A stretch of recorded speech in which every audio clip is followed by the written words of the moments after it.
Olá, meus irmãos e minhas irmãs, bom dia, boa tarde, de acordo com o horário que vocês for ver esse vídeo. Hoje nós vamos falar aqui um pouco do Evangelho de São Mateus. Eu vou ler 3 partes para vocês. Primeira parte, São Mateus capítulo 7, versículo de 13 a 14, capítulo 7, versículo de 15 a 20 e capítulo 7, versículo de 21 a 23. Aqui diz pelo seguinte: entrai pela porta estreita, porque larga e espaçosa é o caminho que conduz à perdição, e muitos são os que entram por ele.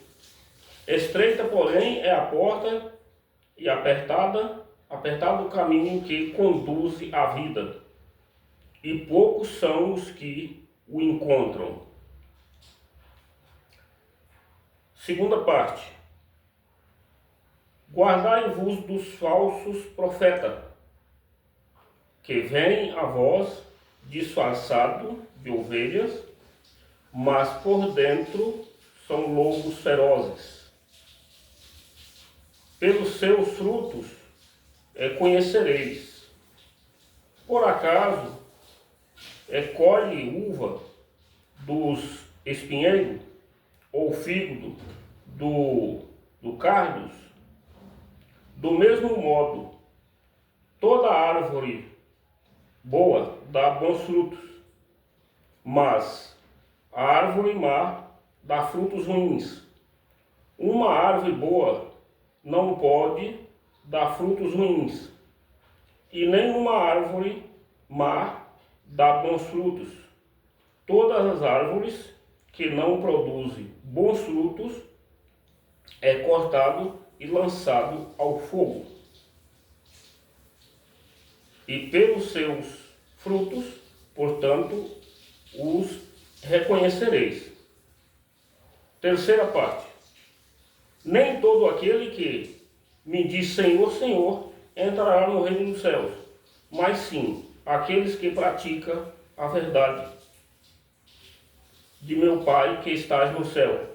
E muitos me dirão naquele dia: Senhor, Senhor, não foi em teu nome que profetizamos, e em teu nome expulsamos demônios, e em teu nome fizemos muitos milagres?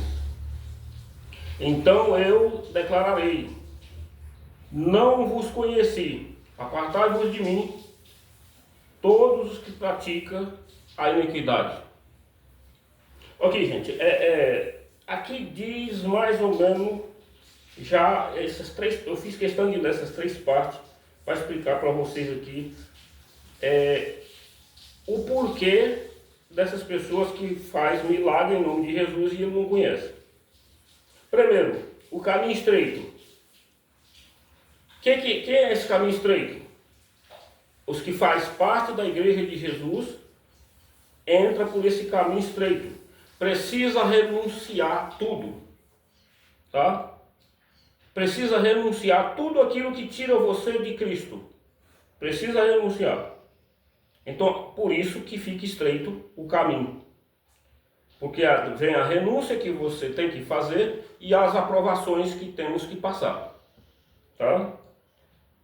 O caminho que é largo e espaçoso é quando as pessoas não renunciam, vai para a igreja à procura de bens materiais, de vida financeira. Esse é o caminho largo. É quando a pessoa pega a Bíblia e prega para você um caminho diferente do que Jesus ensina aqui, tá? Então, se a pessoa pega a Bíblia e não obedece à igreja de Cristo e funda uma para ele, é o caminho largo, porque você vê que os testemunhos das pessoas são de mudança de vida, situação financeira. É o que a gente mais vê nisso aí. Bom, guardai dos falsos profetas. Olha aqui. Quem são os falsos profetas?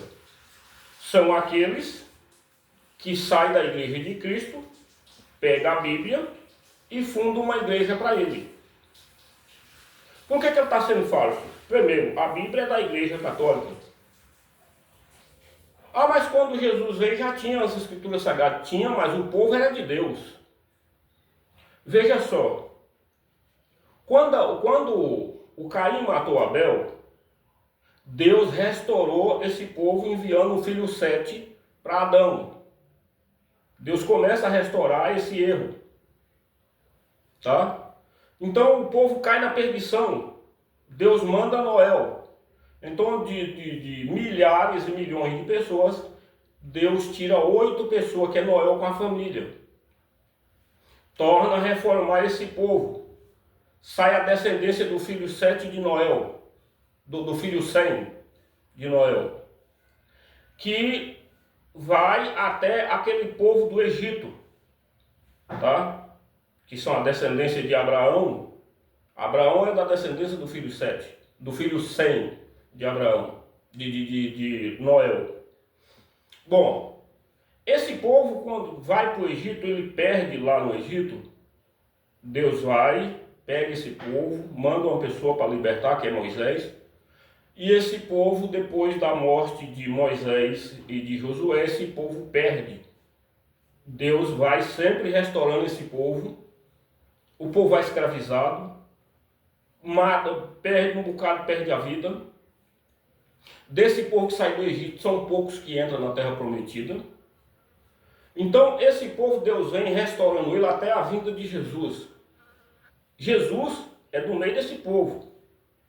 Então veja que o povo de Deus continua sendo um só. Então esse povo Jesus restaura, Jesus é a renovação desse povo.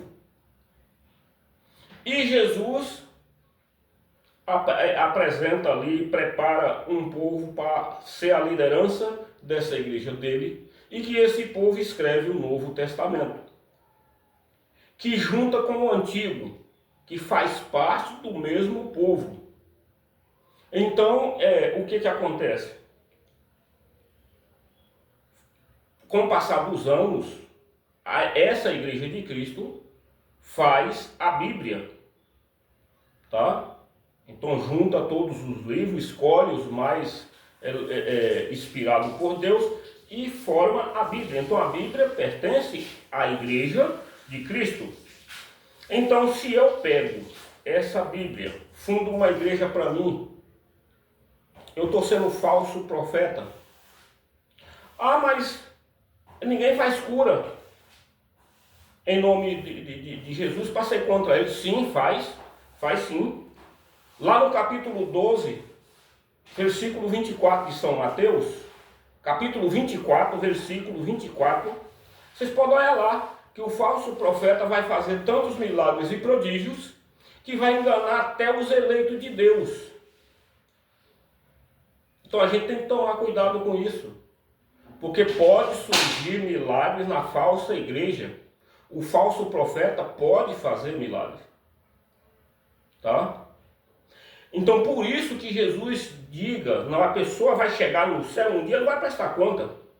Ele vai chegar lá batendo na porta, Senhor, estou aqui, eu sou seu amigo, eu fiz milagre, eu fiz prodígio, em teu nome expulsei demônio, coisa e tal, e Jesus vai falar, eu não conheço você. Por que Jesus não conhece? Porque a pessoa negou a verdade, saiu da igreja dele e fundou uma para ele, e tira o povo do caminho correto. Esse é o grande problema. Porque quando eu crio uma igreja e eu renego a igreja de Cristo, eu estou tirando o povo do caminho da verdade e estou botando no erro. Como que Jesus vai me receber lá? Eu posso ler a Bíblia, mas eu não acredito nela, porque se eu acreditasse nela, eu estaria na igreja de Cristo. Então todo aquele que acredita na Bíblia precisa estar dentro da igreja de Jesus, porque a Bíblia pertence a ela. Então, vocês entenderam como é que é virar um falso profeta? O falso profeta é desse jeito. Eu posso ler essa Bíblia 30 vezes, mas se eu não estiver na igreja de Cristo, eu estou fazendo tudo errado, porque a Bíblia veio de lá. E a igreja, ela veio sem fazer a Bíblia 400 anos, depois é que fizeram a Bíblia. Então, por isso que uma pertence à outra. Se eu não aceito a tradição, a sucessão apostólica, eu estou sendo contra Jesus. E aí, no dia que eu chegar lá batendo na porta, Jesus vai me renegar e falar que não me conhece. Esse é o grande problema. Ninguém quer entrar pela porta estreita, porque não quer renunciar, não quer viver uma vida sem dinheiro, sem carro importado, né? Quer ter mansões, quer ter dinheiro no bolso, quer ter farra, quer participar de uma vida boa. E para nós fazer parte desse povo de Cristo, nós temos que colocar ele no centro. Nós precisamos de dinheiro? Precisamos, para sobreviver. Mas nós não podemos colocar o dinheiro no lugar de Jesus. Jesus tem que ser primeiro.